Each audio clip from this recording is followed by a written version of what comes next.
What is going on, guys? It's Bucky and welcome to your 7th intermediate Java tutorial. And in this tutorial we're going to be building all of these methods that we didn't build last time.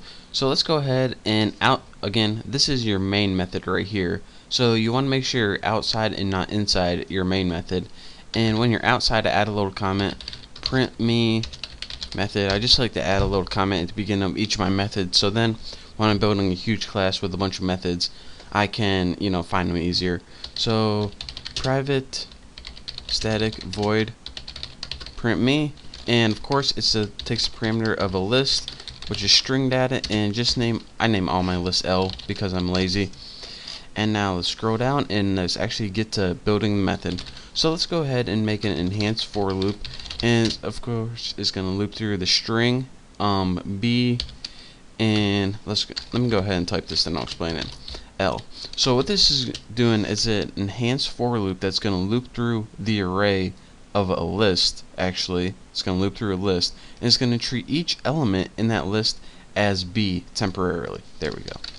So now what do we want to do to b? Just go ahead and print out. So system out printf, and for argument 1, let's just go ahead and print that element, which is %s, and for the argument just go ahead and write b. So what this is going to do is it's going to pass it in each item of the list and just print that string and a space after it. Nothing new.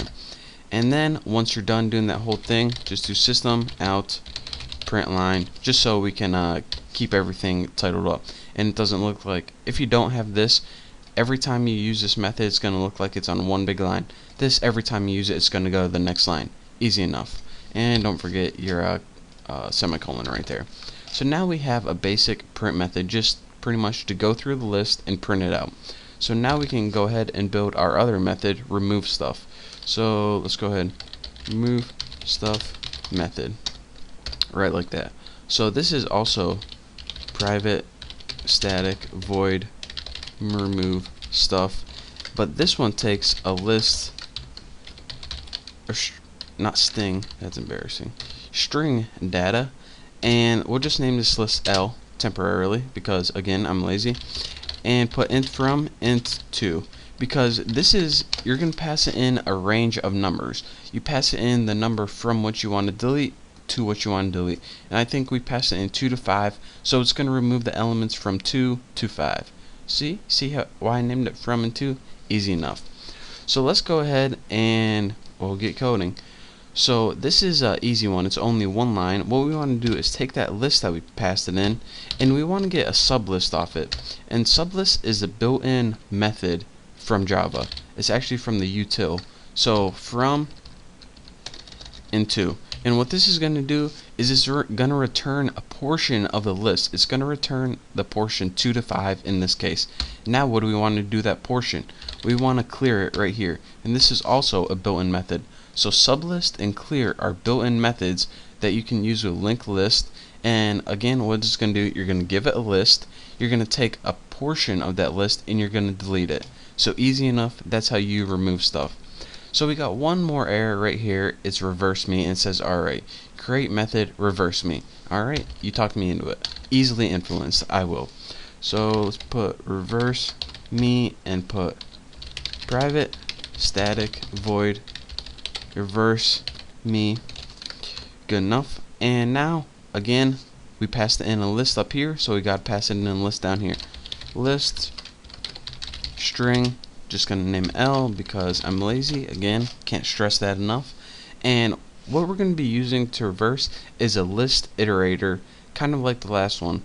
So list iterator, and of course you gotta cast what type of data you're gonna be passing in, like always.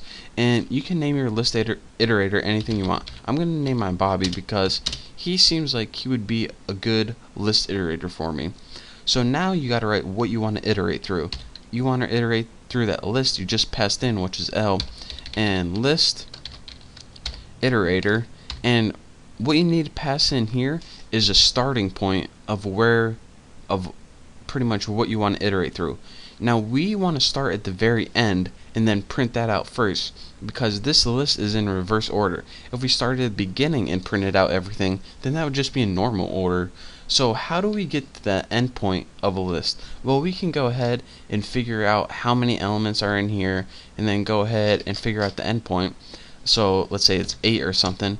Or what we can do is put L dot size, and what this does is automatically gets a size for you, and what that is automatically the ending point of your list. So how cool is that? So the starting point, if you put list size, is automatically the last element. See, that's pretty cool. So let's go ahead and let me end that. And now that we have something that can iterate or go through our list, that's what iterate means, we can begin putting a while method. So while Bobby, our friend Bobby, our list iterator, has previous, and this is of course a built-in method, so while it has something before it, so this is going to be true until it gets to the last element, and then it's going to be false. So that's where this goes. System out